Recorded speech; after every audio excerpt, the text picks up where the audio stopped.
Kanpur tax bar association ने लखनपुर में एक बैठक आयोजित की जिसमें माल के परिवहन से संबंधित जीएसटी अधिनियमों की धारा 119 और नियम 138 पर चर्चा हुई।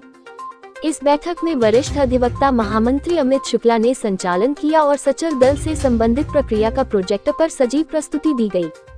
धारा 129 के तहत सड़क पर माल के आदान प्रदान में आने वाली समस्याओं को लेकर एक बैठक हुई। इस बैठक में आशीष पोरवाल एडवोकेट और वकील संजय गुप्ता ने वेट अधिनियम के तहत आने वाली प्रक्रियाओं को सही ढंग से लागू करने की आवश्यकता पर बल दिया। उन्होंने कहा कि व्यापारियों के उत्पीड़न को रोकने के लिए इस बैठक का आयोजन किया गया है।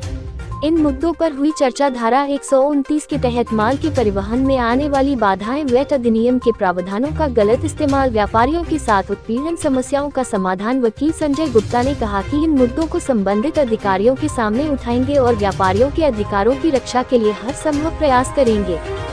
संगोष्ठी में उपस्थित अशोक कुमार अग्रवाल, के एल दीक्षित, पंकज शुक्ला, यश निगम, नरेश त्रिपाठी, रवि शुक्ला, अरुण श्रीवास्तव, के अग्निहोत्री, मोहम्मद आरिफ, मोहम्मद इरफान, राजाराम त्रिवेदी, अखिलेश शुक्ला, प्रभात वर्मा, हंसराज, मोहम्मद यूसुफ आदि बड़ी संख्या में अधिवक्ताओं ने भाग लिया।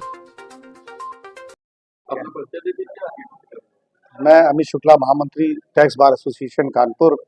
आज की जो हम लोगों ने ये मीटिंग रखी है, ये जीएसटी के प्रावधानों के अंतर्गत जो सड़क से माल व्यापारी एक स्थान से दूसरे स्थान पर भेजते हैं, उनके संबंध में जो ये सचल दल के अधिकारी उस माल को रोक करके चेक करते हैं कि इसमें सही प्रपत्र लगे हैं या नहीं लगे हैं।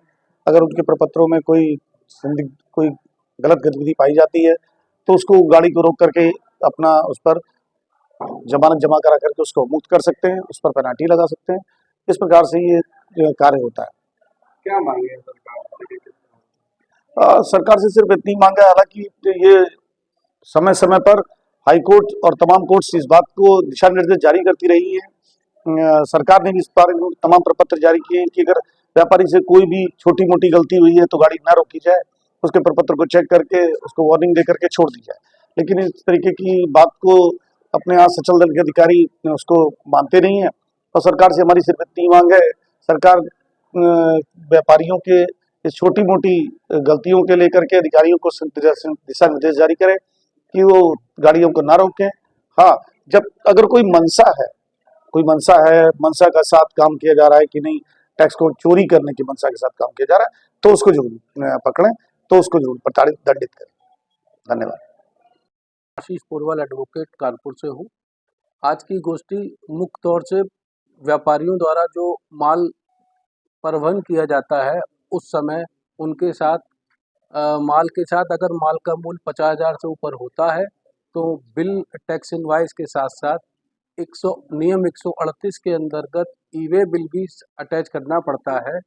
और इस परिवहन में अगर सचल दल अधिकारी द्वारा जांच की जाती है, कोई कमी आने पर वो माल को रोकते हैं और जमानत जमा करा के माल को अवमुक्त करते हैं। और कभी ऐसे भी बहुत सारे मैटर होते हैं जहां उनकी मनमानी रहती है और प्रताड़ित किया जाता है इस तरह व्यापारी को, और उसमें व्यापारी का व्यापार और वाहन स्वामी का वाहन वो भी बहुत दिक्कत में रहते हैं। उनका माल भी रुका रहता है और ट्रक भी उनका रुक जाता है।